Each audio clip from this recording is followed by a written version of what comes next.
Hello everyone, my name is Lowko and welcome to a best of 3 series of top level StarCraft 2. What I've got for you today are two, I can call them new channel favorites. I noticed a lot of people have been enjoying both of these players a ton, so when they faced off against each other in what is supposed to be a banger of a series, I figured I should go ahead and have a look. Now spotting right here in the top left hand corner in game number 1, playing with the red Zerg drones, we're looking at SHIN's main hatchery. His opponent down in the bottom right with the blue Protoss pieces, he goes by the name of Skillous.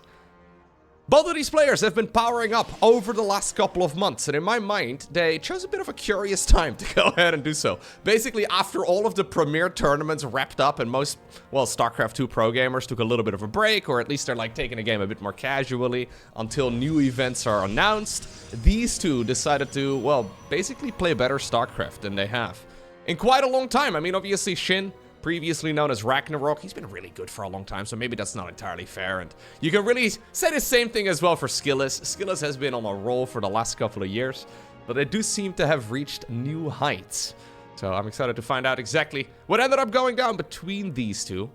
I've noticed actually in pretty much all of the videos where I've featured these two, a lot of you have been, clicking the like buttons and just, like, you click the videos, which is pretty sick.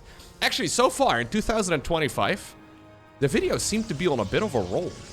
I was looking at my YouTube dashboard this morning, and as somebody who like uploads videos regularly, I feel like looking at your YouTube dashboard, it's sometimes a little risky, okay? Like, it can be incredibly useful.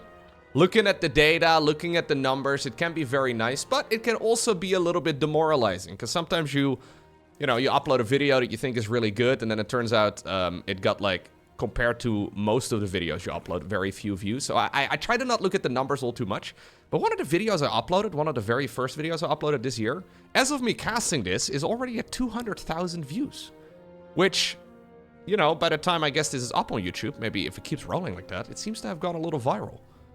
Curious! It's a Sero game. It's a Sero game. But all of the videos this year have been performing very well. So shout out to you guys for watching and for, well, still being interested in a game that is now turning 15 years old in 2025. It's going to be a Stargate opener right here for Skillous. Nothing all too surprising. We've got ourselves a third hatchery taken as the very first expansion. This is because there was a probe being a little bit of a nuisance. But generally speaking, this doesn't really matter too much at this level of play. Technically, it's a little harder to defend against the very first adept that goes across the map, because obviously your queens are not going to be able to join forces and help each other out, but usually your mineral lines are still going to be safe. This game mostly becomes scary for SHIN as soon as the oracles are out, and that is usually the first weapon of choice, but not this time around. Skillous opening up with a Void Ray first. Now, as somebody who's played a lot of Zerg, this is when alarm bells start going off in my head immediately, okay? Because this is one of those things that's technically suboptimal. And you immediately start wondering, right? Like, what are you hiding inside of your base if you're gonna go and open up with a Void Ray first? Because most of the time you're gonna get 1, maybe 2 Overlords. Yeah, you can be relatively safe if it's like a roach attack or some sort of all-in from Zerg. You can defend against basically everything. But usually Protoss players, at least in the past, they used to only ever do this, as we have Zerglings hiding. Yeah, he wanted to get us around, but Skill is not taking the bait. Normally they would only ever go Void Ray first, to deny all Zerg scouting, and then to, well, do something cheeky on the back of this. So far though, nothing all too crazy. No, it's just going to be an Oracle. Are we going to go second Oracle? Generally speaking, I do think you want at least 2. Yeah, Skill is actually thinking about getting some additional energy, using that recharge spell from the Nexus. And, I mean, we should really use the Void Ray for base defense. Now a second Oracle comes up. I guess this is because of the new multiplayer balance patch, right? So the Spore Crawlers deal quite a bit more damage now, specifically to this type of unit. They're very strong. I mean, they deal a lot of damage across the board, but they certainly deal more damage now than they used to, so you have to be incredibly cautious. Zerg players in general have gotten very good as well at just defending against Oracles, because they've been playing against this sort of build for literally years. So I guess maybe rushing out Oracles is not quite as useful, but it does seem like the Void Ray is a bit of a waste. What has this really done? Like, it's denied one Overlord, and maybe it's put SHIN into a slightly more defensive position, because sometimes we do have, as we have a couple of drones going down on the other side of the map, sometimes there is the follow-up, I guess, with a Tempest push. So we do sometimes see Void Ray into Tempest. But, yeah, all of this is relatively normal. Curious. We have a Twilight Council researching the Blink upgrade together with the +1 ground weapons. In the meantime, a lair starts up at about 5 minutes and 20 seconds. So that is pretty late, actually, for SHIN. Not astronomically late, but certainly still later than we would normally see it. Ah, okay. It's going to be an Overlord drop. And I wonder if this is something Skillous is trying to bait out. Maybe Skillous has found out something in SHIN's gameplay where he's noticed, like, hey, if I open up with a Void Ray first, you're pretty much always going to follow this up with a Queen drop, aren't you? Because there's a good chance that at this point in the game, SHIN is thinking his opponent is doing some sort of, like, cheeky Skytoss play. Like, he cannot scout. He does not have any way to figure out what's happening inside of the main base. This is a very conventional follow-up. Blink and +1 is something we see all of the time. Blink is going to be really good offensively, but also fantastic defensively. The only thing that's kind of missing right now for Skillous is some stasis wards. I would love to see some of those, but at this point he doesn't really know exactly what's happening. So what we're doing with this one Dropper Lord is ferry the queens across the map. Yeah, they get a little private plane. Go on, ladies. There you go. Hop on board. We're doing a Roach Ravager Queen with, I guess, a Zergling Flood on the back of this. This is quite committed, though, from SHIN. I think he does see that something is a little off. He's hunting right now for that Overlord. Yeah, just forcing this to unload is actually really nice, and he snipes the one Dropper Lord, too. Queens are actually just gonna, yeah, fight this straight up. Link's trying to get the wraparound. This is still really dangerous, though, for Skillous. Margin for error at this point in the game is absolutely tiny, but so far, so good. I don't think you really want to go out and face this army head-on, but you can always blink back defensively. Another stasis ward or two would be incredibly useful. Looks like one of the oracles did go down. A couple of shield batteries. No, one shield battery together with a pylon right next to it. Gotta keep blinking. Yeah, he does grab a couple of the newly warped in Stalkers, but honestly, I feel like there's more Stalkers than there are Zerglings. Which, sometimes it's just a numbers game, right? Great defense here from Skillous. Not quite perfect. I think a couple additional stasis wards, especially some better control on the oracles, would have been incredibly useful, but I mean, I'm being quite critical. He's making a 4th Nexus, and he pushes back that Zerg army with ease. Skillous dominates game number 1. Brilliant game right there by Skillous. I don't know if the Void Ray really baited out that particular attack, or if SHIN was just looking at it and he's like, yo, you've not really done a whole lot of damage in the early game, and therefore I'm slightly ahead. Like, yeah, you killed an Overlord, yeah, you've killed like 3 drones, but your Adepts didn't really do much, the Oracles weren't that useful. I'm just gonna try and see if I can punish you. A little bit of a skill check right there by SHIN, and Skillous really did handle it very, very well. In a weird way, sometimes when you go for a build order that looks like you're trying to hide something and then following it up with the most standard strategy, right? So going Void Ray first and then going into Blink Stalkers, it seems a little strange to try to quote-unquote hide the most common build order, but it can certainly catch the opponent off guard. Like, imagine if that would have been a game where Skillous was rushing out some quick tier 3. Right, he would have gone Fleet Beacon and all the rest of it. He would have had like 3 units there in total. But yeah, instead he had a whole lot of Blinky Boys. And the Blinky Boys were meant offensively, but they still shine off creep as well, of course. Alright, well, this time around, we're not going to mess around with a Void Ray first. Instead, we're going to go straight into an Oracle. Let's see. 3rd Nexus going up. 3 minutes and like 28 seconds. That is very quick. That is before a 2nd gateway gets planted down.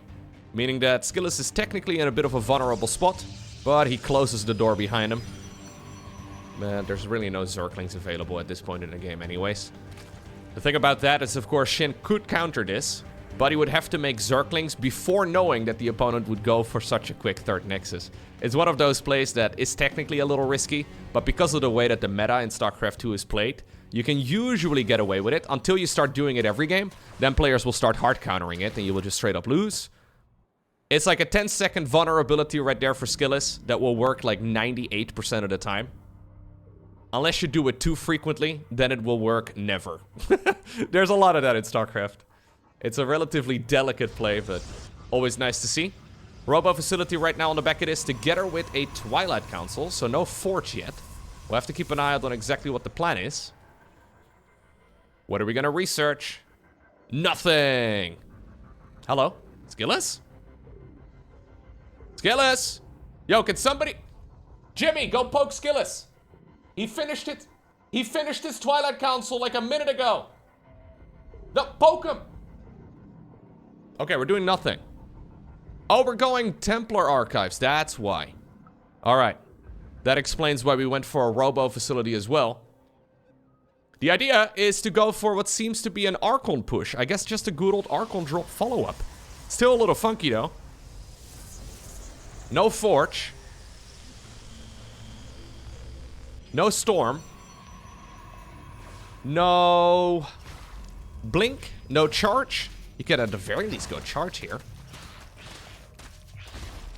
I wonder if he actually meant to start up that upgrade, because he's got a lot of gas. So the idea here is to make 2 Archons as quickly as possible. He will have 4 gateways for it, so at least he can start harassing a little bit. But... yeah, I like the idea of a bit of variety. I just don't think it's very strong. Oh god, I even threw some water balloons right there at the passing Zerglings. That Zergling's like, yo, what? Sorry, what? What hit me? Yo, that's the first time I have seen the High Templar ability not be a good thing for Protoss. That's wild. Those High Templar got the little water balloon attack because way back in the day, Protoss players would army hotkey a little bit too much. And they would just accidentally wander their High Templar into the opponent's units. So they were given a little auto attack ability that basically deals no damage just to keep them back. That's the entire idea about it. And the fact that they threw a water balloon at that Zergling and actually gave away their position is kind of hilarious to me.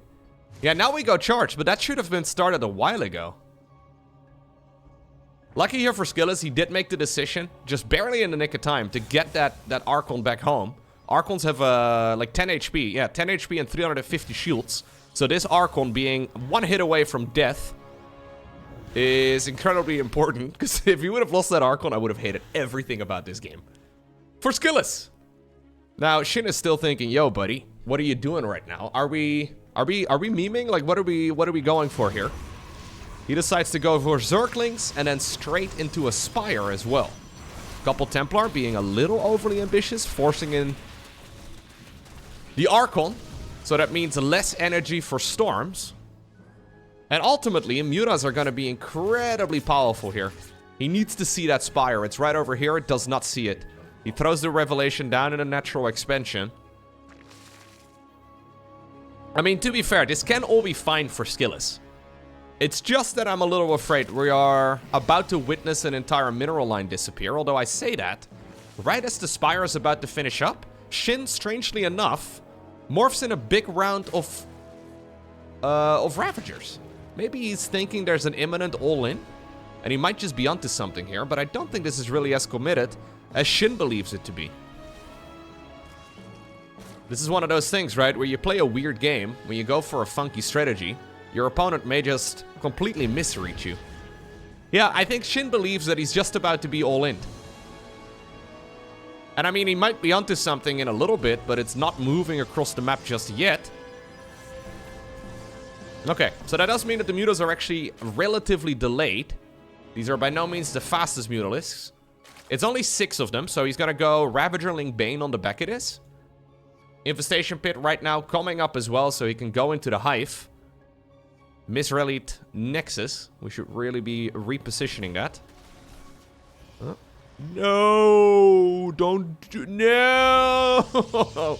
Saddest moment of my life. No, I've had a pretty good life. Maybe SHIN will do you a favor. Oh, he noticed it. Alright, he noticed it. He noticed it. Cancelled it. Zealot over here does spot the Mutas. Technically speaking anyways. The question is, did Skillous pay attention to the mini-map for the half second or so that they were on there? Baneling speed is seconds away from finishing now too. So that is going to be an opportunity. Yeah, he did see. This is going to be an opportunity right now for the Banelings to maybe get a, I don't know, a kill on the mineral line, for example. Oh. Ooh, pretty quick pulley. But still 12 probes go down. That makes this attack right now from Skillous a lot more committed. Skillous forced to go into a couple Phoenixes now as well because of the Mutas. Mutas instead decide to go home. I think they've been tasked with sniping the Prism. Although the Queens almost already did that job. Apparently the Prism just barely managed to escape with a couple HP. Hive begins now. And while this isn't the cleanest game from SHIN, I'm liking this way better from SHIN than I do from Skillous. It is all just a little bit messy. I think it's because he didn't upgrade the Twilight Council fast enough. Like, a double Archon drop is nice and all, but it usually doesn't go anywhere. Especially when you do it after a Archon opener, or sorry, after you go for an Oracle opener. Anyways, SHIN is looking to roll the units up towards the high ground. It's kind of expensive to use your Banelings like that. He's trying to bait out some storms. Mostly just here to kill the Nexus and get out. Great push there by SHIN, who now has a Hive about to finish up. That means Adrenal Glance is going to be coming next. +3 melee could also be an option. He could go into a Greater Spire. I don't really like the Greater Spire very much. I think, well, Brute Lords are pretty much garbage. But in this type of scenario, when Protoss isn't even remotely close to getting up towards even Blink Stalker, man. I mean, he does have Blink, but he just doesn't have a whole lot of them. But he's not even remotely close, making a transition towards Skytos. It's, yeah, not a terrible choice. You could go Brute Lords and really solve this game. Zealots here are getting picked up. A little bit ahead of the party. Skillous wanted to distract that army, and he goes Greater Spire. Okay. I kind of like it. Yeah. Couple Archons just standing over here, ready to maybe intercept some Banelings that move in this direction. Oh my god, 48 Banelings coming up. You know what? This is a very scary Protoss army. He just doesn't have any bulk. Like, he's got a lot of supply, but...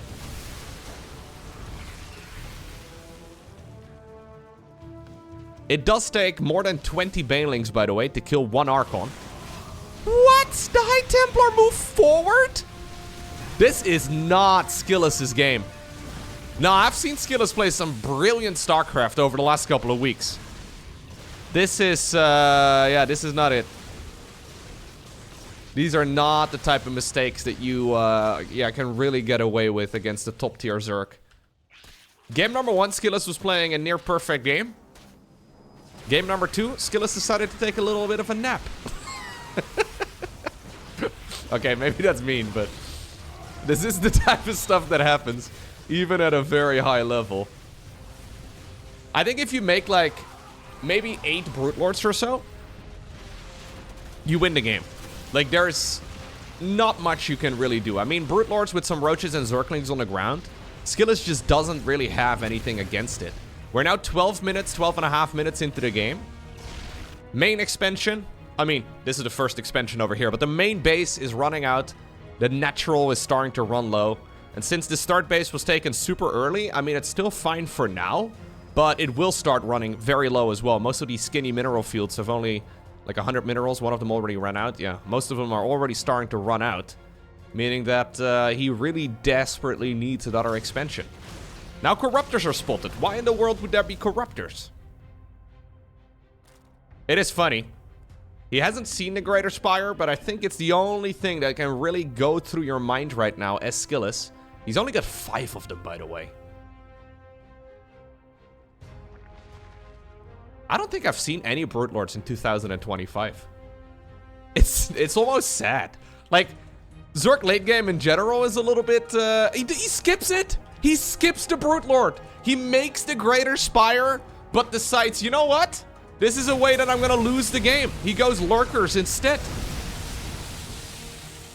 17 additional probes go down. Nexus once more gets denied.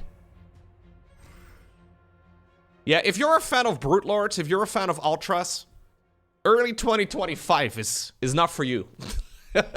Maybe they'll come back at a later time in the year, but right now it seems like the best late game unit that Zerg has is the Zergling.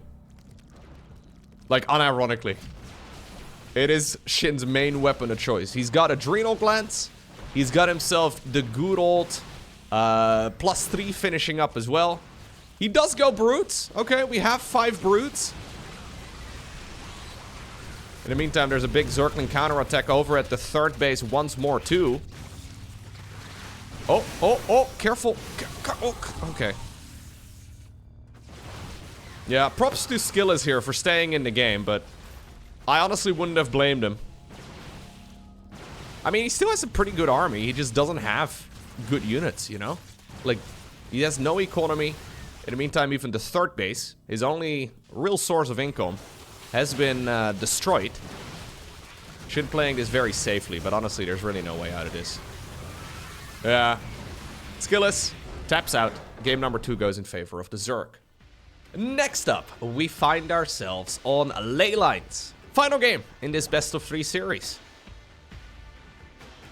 Okay. Yeah, it is kind of funny. Zerg seems to be doing alright.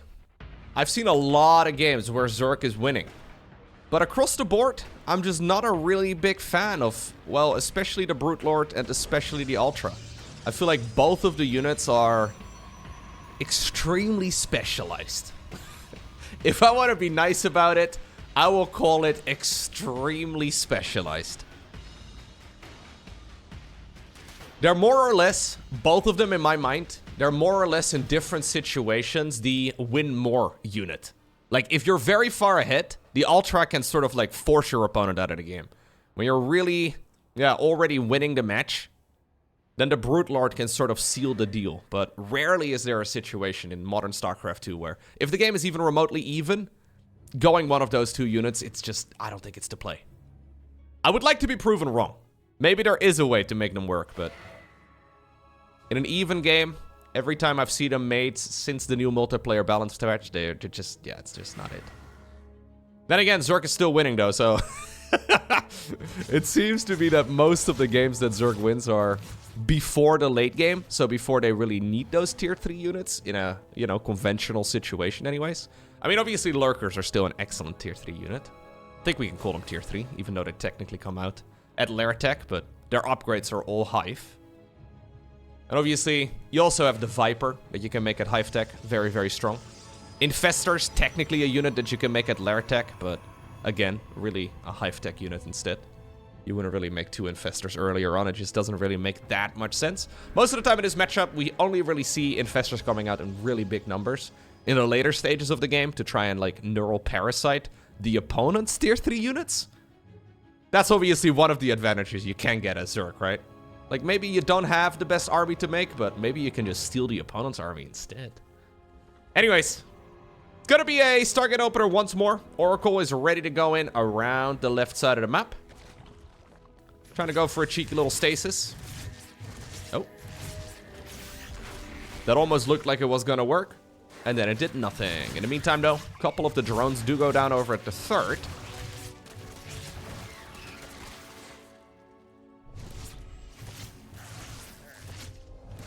Oh, could have morphed in a... He just wanted to wrap that one in, didn't he? Jeez. Had to shoot at the larva as well on his way out. We just barely couldn't hear the Oracle shout, "See you later, loser!" Maybe it's because it doesn't have a speaker on the outside. Maybe it doesn't speak English, but that seemed a little bit toxic, not gonna lie. Anyways, it is gonna be Blink. It is going to be +1. And the same can be said right here for SHIN, who once more goes into the +1 melee. Yeah, I feel like in the previous game, Skillous just never really got the ball rolling. We see that a lot in StarCraft 2, where players are phenomenal until, like, their early game is a little sloppy. Then playing the recovery match is really tough. I've noticed Koreans especially are actually really good at that. Like, if Dark has a bad early game, it doesn't matter, you know? Like, it just doesn't matter. He keeps playing. Doesn't matter the situation that he's in, he will just keep playing and make the correct decision based off of the spot that he's in. Protoss in general is a lot more progression-based, I guess, and a lot more build order dependent across the board, but... yeah, kind of feel like Skillous didn't have the best first couple minutes of the game and then just sort of fell apart for the rest of it. Okay, so let's see. Lair. Just about to finish up. Relatively late again though. Nothing all too crazy, but certainly not a quick lair. SHIN mostly just using the early game to build a lot of drones up, so... he's got himself all the gases taken right now, except for 1. So 5 gas in total. And he can really do whatever he likes. That's the thing, right? About... yeah, this part of the game, like in the mid-game, Zerg has a lot of opportunities. Hydras, you can go Roach Ravager, you can go Ling Bane, you can go Mutas, you can go Quick Hive. You can go into Swarm Host, you can play Nidus. What is this welcoming committee over here? It's kind of pretty, don't get me wrong, but curious little way over, yeah, I guess he accidentally left too much space there. Fair enough. Skillous actually also mixing it up. This is always, in my book, a little bit of an old school approach, but he's going Blink Stalker into Colossi. This used to be the very first style that Protoss played when StarCraft 2 first came out. Back in Wings of Liberty days. He's kind of stuck over here on the high ground, but he could always recall if he wants to. He's not... no, he wants to kill the base? I mean, these Stalkers are still getting quite a bit of value. Queen is not going to be able to save the day. We are going to recall at least the majority of the Stalkers back home. Oh, and he wants to get one more Queen. Yeah, get out, get out, get out, get out. Not bad. 48 Zerglings, 6 drones. The hatchery has been softened up. This is a relatively exposed base, though. Zerglings, in the meantime, go across the map. But they don't really achieve too much. Yeah, it's a Colossus transition. So Stalker, Colossus. Now, this used to be amazing in Wings of Liberty because, well, there's a lot of things that got added since then, right? For example, Lurkers. Lurkers weren't a thing until many years later, and the same can be said for example, Vipers. Vipers and Lurkers are phenomenal together in the late game. And they're usually the first weapon of choice that Zerg will use against a robo-bait transition. Be it into Disruptors or be it into Colossi. I mean, we don't really see Disruptors in the current meta, just in general. But especially not against Zerg.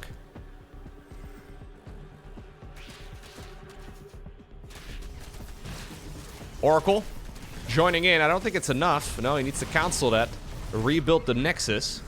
And that is a nice attack actually here from SHIN, who keeps running around the map with those Zerglings, right? He's been using them in the entire game and the entire series so far. He's lost 69 of them, which some of you would consider to be quite nice, but he doesn't achieve much with them most of the time, but then, well, just picked up a Nexus. That's why he keeps trying. Very, very handy. Lurkers already coming up. This is before Hive Tech is done, though, so these are mid-game Lurkers. One of the, was that a Prism? Yeah, Prism goes down. One of the flying units there does fall. Zerglings at the front, the Zerglings up north. Extended Thermal Lens just about to finish up. Most of the time a unit we see in Protoss versus Terran. Not so much in Zerg versus Protoss, but it can still be good in the right hands. Still though, when you've seen your opponent already has Lurkers, you know there's going to be Vipers on the back of this too, so I really don't believe you want to be sitting around on those type of units for too long. Now what this can do though for Skillous is maybe use it as like a stepping stone. Exactly. Try to use it as a way to force the late game. SHIN can attack as soon as Vipers are done, and as soon as he gets a kill on a hatch, that's nice. As soon as Vipers are done, and then as soon as a couple of these upgrades are finished too, he could go across the map and maybe punish this sort of thing, but in general, Skillous has a really nice defensive army. And I wonder if this can maybe buy him enough time to go into the Fleet Beacon, get the Mothership out, maybe go into some Tempest production, add an additional Stargate, that sort of thing. He still has to deal with some of these Ling run-bys, but most of those are easily cleaned up. He's using his defensive army, though, relatively aggressively, huh? Blinking deep onto creeps, snipes a couple of those Lurkers. Like 3 or 4 of them, actually, which is not bad. Oracle, part of the control group, does get YOLO'd in. Zerglings just die so quick. Alright.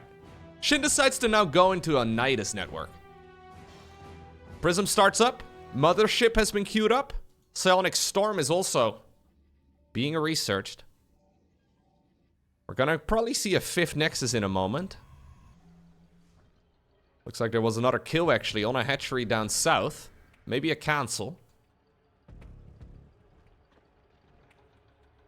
I'm surprised we haven't seen Vipers. So SHIN instead going into a Nidus network.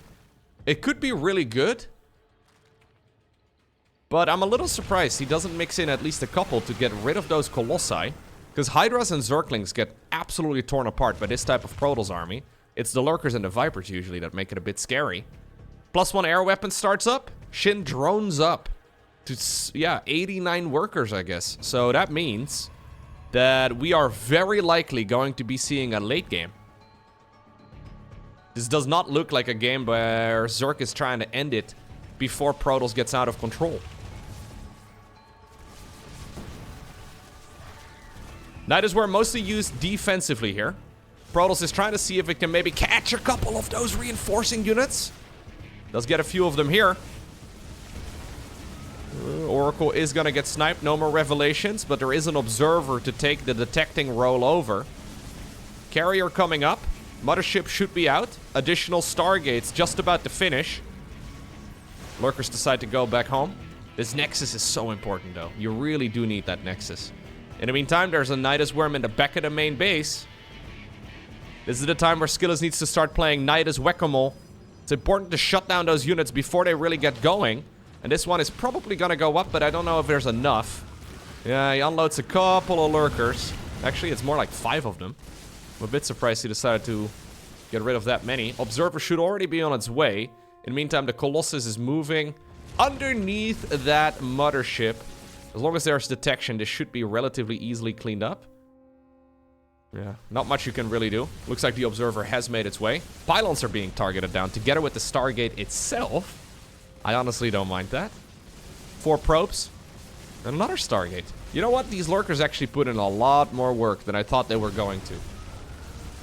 Finally, the Observer is here, but that was way too late. A little bit of a slow reaction speed right there by the Protoss player. It's because he's busy. He's trying to dance on the other side of the map. Now that Mama can no longer be abducted,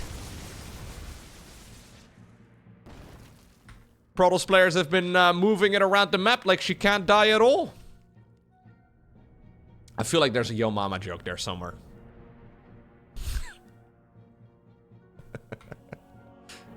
She can no longer be, yeah, she's, I don't know what the reasoning is, okay? That the Viper can't abduct Yo Mama anymore, but it's, I can guess. Anyways, Zerglings do run in. Zealots, though, are gonna have a pretty easy time cleaning all of this up. The new Stargates are indeed on the horizon. Spire coming up. We do have quite a few Spore Crawlers done at this point, too. 9 of them. I think we'll probably see a lot more as this game progresses. Now, I don't watch every game of StarCraft 2 that gets played at a professional level, believe it or not. There's a lot of games. But I will say that I don't recall, at the risk of being called a Zerg-biased caster, I don't recall the last time I've seen Zerg win a proper late game in this matchup.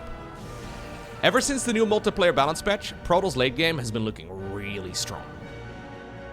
There have been some moments where Zerg's gotten close, but even players like Serral are now avoiding late game like the plague. I've seen Serral play, I think, 2 straight-up macro games against Protoss.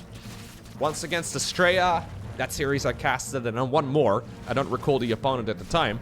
But Serral also does not seem to really have found a way to beat Protoss in the late game in a straight-up match. So I'm curious to see what SHIN wants to do against this, because I don't believe SHIN really needed to play a proper late game. But I wonder if that's maybe where the Colossi came in, right? Where the Colossi are not really here to deal a lot of damage at this point. I mean, they've done a good bit of damage.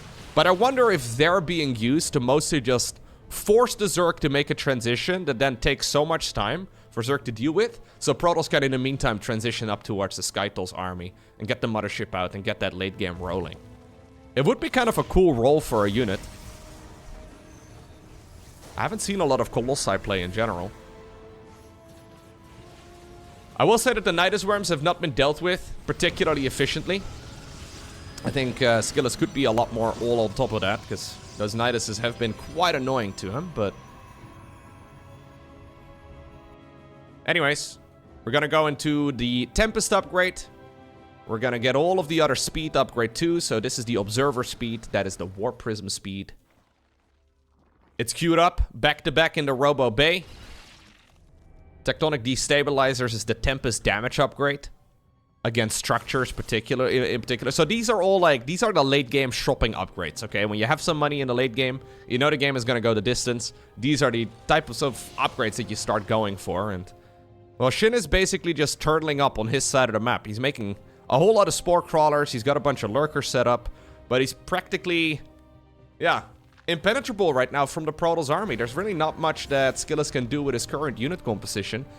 Zealot run-bys are relatively easy to clean up. A couple Dark Templar would be easily cleaned up too. So SHIN is basically forcing a proper late game right now, which I find curious. Maybe it's the right move, but I am not 100% convinced. I want to believe though. So, at this point, there's only a single Viper. I wouldn't be surprised if we're going to be seeing more Infestors in a moment. SHIN's still on a relatively high worker count. We'll probably see that reduced as the game goes on, with more and more of those drones turning into Spore Crawlers and Spine Crawlers and all the rest of it. Okay, this is nice. Beautiful abduction. Gets one of the Tempest. But I'm pretty sure Skillous is feeling really good at this point. Pretty sure Skillous is feeling really nice at this moment in the game. Because he gets to do whatever he likes. Yeah, you get to be a little bit of that StarCraft bully, right? Everybody loves being a StarCraft bully. You get to just march around the map and nothing can really hurt your army that bad. SHIN has decided to take the very slow approach.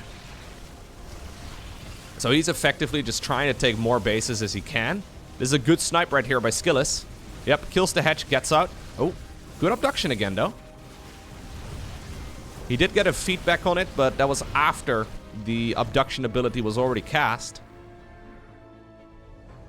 Okay, Skillous decides to go back home.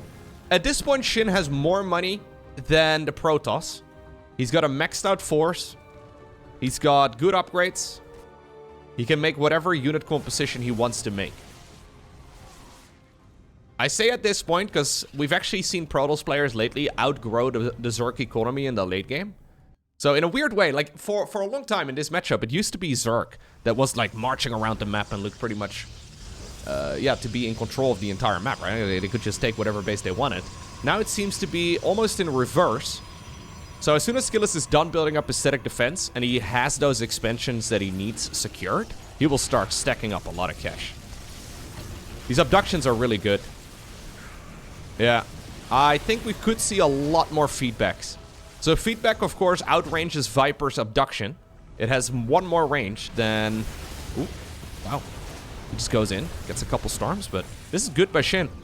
I don't mind that at all. But I really do believe we should be more on that feedback ability, try to prevent the abduction, because it's really the only engage that SHIN has. Like, it's the only means of him starting the fight favorably. Brute Lords are coming up. Those Corruptors that we saw just now, they get turned into Brute Lords instead. So I guess they can lose some of their hit points, because Brute Lords and any unit that you actually morph in StarCraft 2 will spawn with full HP. Corruptors take a relatively long time to regen HP, but... Now that they have turned into their beautiful final form, the most beautiful butterfly of the Zerg, we have more of the brutes coming in.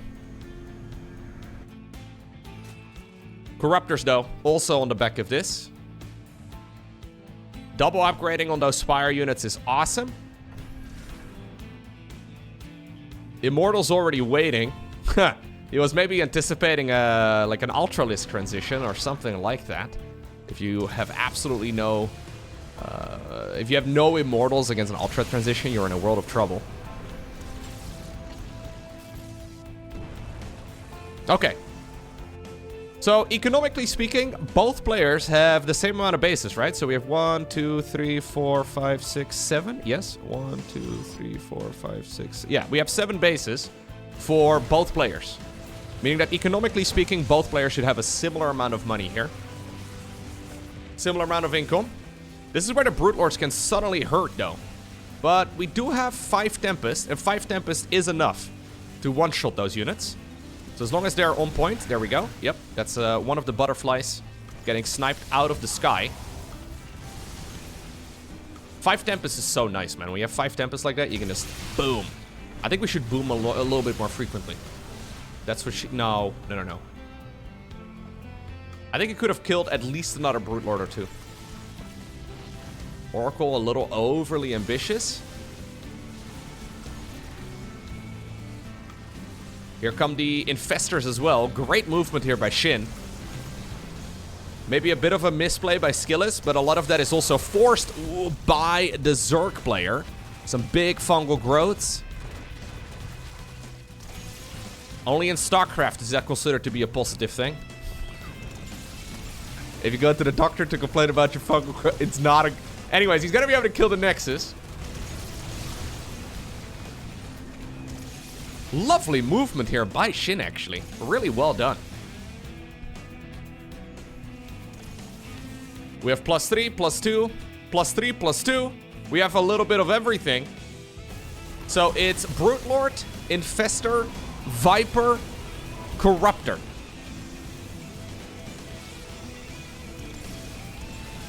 Yeah, I do believe that Skillous could have been a little bit better on top of all of his control there, because this has been relatively messy.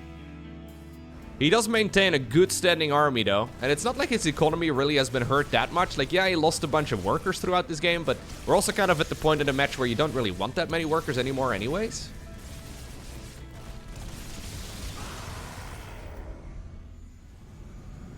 Okay. It was the beginning of something nice, though. Storm? Storm, storm, storm? Good storm. Protoss really needs to stay on top of the upgrades, too. Like, we're missing quite a few of them. The +2 and the +3 armor are absolutely critical. We should also certainly see the armor upgrades for the ground units. Even though we don't have a ton of them, High Templar just being slightly more tanky is incredibly useful. I am liking this late game a lot better here from SHIN than I do from Skillous. Looks like SHIN is a lot more optimized here. Skillous has a lot of room for improvement, but we're trying to see if we can keep this Nexus alive in the far bottom right. The main fight, though, is over here. Good abduction once again. Great abductions, man. He's actually getting a lot of value. I feel like a lot of Zerg players are not getting as much value out of those Vipers. A lot of Zergs have been skipping the Viper altogether. Now that the mothership is no longer abductable, they seem to believe that the unit is now entirely pointless. I think that's a bit of an overreaction. Because SHIN is showing us that you can still get an awful lot of value out of those Vipers here. Sarah was going for like 1 Viper. It's not that much, but he's making quite a few of them. How many has he lost? 5 of them in total? They've certainly killed a lot more. They've been responsible at the very least for abducting a lot more than they're worth themselves. They're not a cheap unit, obviously, but... Yeah, and in theory, it's one of those things where, like, in theory, you could always prevent the abductions. Like, the High Templar can always technically feedback the Viper before abduction can be cast. But obviously, the High Templar are relatively slow units. They're a little derpy. They don't really get into position as smoothly. And Vipers are flying units, so, you know, they literally ignore all terrain and they can collide on top of one another. It's a bit of a different vibe. This is not an easy unit composition to control, by the way, for Skillous. He does have Oracles in the mix, High Templar, the Mama ship. All of this requires about 3 control groups to do well. One nice little trick that we always see from Zerg players with Vipers is combine them onto the same control group as the Corruptors, but also the Overseers. So it's hard for the Protoss to just wave their mouse and get the feedback done, because you might accidentally waste all your High Templar energy on the feedbacking of those Overseers. There we go. Big parasitic bomb as SHIN jumps on top of this entire Protoss army. Archons underneath, though, are going to town, and they are absolutely tearing apart all of those Corruptors. The Corruptors will go down eventually, but they have been responsible for killing the entirety of the Skytles Ball. Woo! What a fight right there from SHIN. He makes 18 overs... What? Why did we just make 18 Overlords? Oh no, SHIN. SHIN. SHIN just lost way more army, by the way, than Skillous did. And then he made 18 Overlords. He actually did need a couple of them, but I think he may have accidentally rapid-fired way too many. That is costly, because he doesn't have much money anymore in the bank. I mean, it's not like he has an absurd amount of Overlords, actually. 29 is a bunch too many, but it's not actually that extreme. So that fight... Can I go back? Sorry, I want to see that fight again. I'm gonna just back up until that fight. Because I'm pretty sure that was about the best case scenario right there for the Zerg player. But it was actually Skillous who won that engagement. I didn't quite see the lead up of that fight properly. So he gets a couple of good fungal growths here onto the High Templar. Cloaking gets activated. Skillous sees where this fight is likely headed. Parasitic Bomb gets casted. Corruptors swoop in. It's the Archons underneath. They're pretty much invisible. But the big pulsy glowy balls are dealing a lot of damage to the flying units. Like, they deal splash damage to clumped up troops, like, for example, those Corruptors. And that fight was actually really good for Skillous because of it. I think that was about the best fight SHIN could have hoped for. But ultimately, that was not really that good of an engagement for him. Skillous also was storming some of his own troops there, but the storms are actually quite handy, because the Protoss army obviously has a lot more HP in general. That was very much so a who dies first type of fight, rather than a I'm gonna maximize my damage type of fight. This is one of those engagements, I think, where as a Zerg player, you're looking at it and you're like, oh my god, I got him, dude! And then you find yourself sitting at 150 supply and no money in the bank. Skillous at this point, near maxed out, 6,500 resources yet available. Yeah. I'm not sure, man. So, again, some people have been saying I've been getting a little Zerg biased in my casting lately, but I'm really not sure what Zerg does. Like, I'm not sure. What, like, I don't know what you do. I'm looking at this. I'm not sure what you do as a Zerg player. SHIN could make whatever army he wanted. He could do whatever he pleased. I think that was about the best case scenario for him. But he has nothing. Like, it's just, there's nothing you can really make. And I've got a feeling, right? So we're still relatively new into this new patch. I've got a feeling we're going to see a lot more games similar to this over the next couple of months. Because I think if you're a Protoss player, your best case scenario, maybe hold that thought because we do have another push coming in. Yeah, he's trying to keep this base going. I think as a Protoss player, you are not really encouraged to play too aggressively in the mid game. We see a lot of very aggressive Protosses right now, and I love watching that style. But I've got a feeling, and maybe I'm mistaken, but I've got a feeling that as time goes by, we will see more and more passivity and more late game focus from Protoss instead. Because this is a much easier style to play in the late game than it is in the mid game. Maybe this is an opportunity though for SHIN, as he catches a bunch of those Protoss units out of position. Not quite capable of chasing down his army. Yeah. He's actually getting good value out of the Brute Lords, though. I actually don't mind the Brute Lords so much. Look at the resources lost. Oh, that's so good for Protoss. 14,000 minerals almost. A significant chunk of gas. Off of a very similar economy, too. Yeah. Like, I'm looking at these games. So this is my reasoning, right? Like, I'm looking at these games and I'm thinking, okay, I see Zerg played at a very high probability of perfection, right? Like, if you want to declare this game in, like, percentages of perfect, I kind of feel like SHIN has done he squeezed about as much juice out of his Zerg army as he can. I feel like there's been less of that from Protoss. Skillous is obviously playing a really good game here. But I still think there's room for improvement, more on the side of the Protoss than there is on the side of the Zerg. And I'm not exactly sure where we would go from here as Zerg. Like, what do you do? Where do we go? What do you make? SHIN has completely depleted his gas bank. So he's got no more gas at this point. He can keep this Protoss army pinned back. But the Brute Lord is a relatively slow unit. Skillous has decided to split up his troops. A little bit risky. But I think he's thinking, yo, you probably don't have much. I can use that recall to go across the map pretty quick. Much faster than your army. Time Warp does get planted down to prevent those Brute Lords from moving further in. Hydra Corruptor, though. Here's the rest of that Protoss force. We're going to try and create a bit of a sandwich. Neural Parasite right there on one of the Tempests. Storms are going down left, right, and center. There's a bunch of lurkers underground as well. A clumsy engagement here for Skillous. He's trying to retreat, but I think he's got the numbers. I don't think he really needs to. No, he brings the units back around. Storms are just blanketing everything. Yeah, brilliant game right here by Skillous. His killer instinct in the late game is really solid. Brute Lords are, of course, an anti-ground unit. Not much they can do against those Tempests. GG gets cold, and it's Liquid Skillous, who obtains the victory 2-1 over SHIN.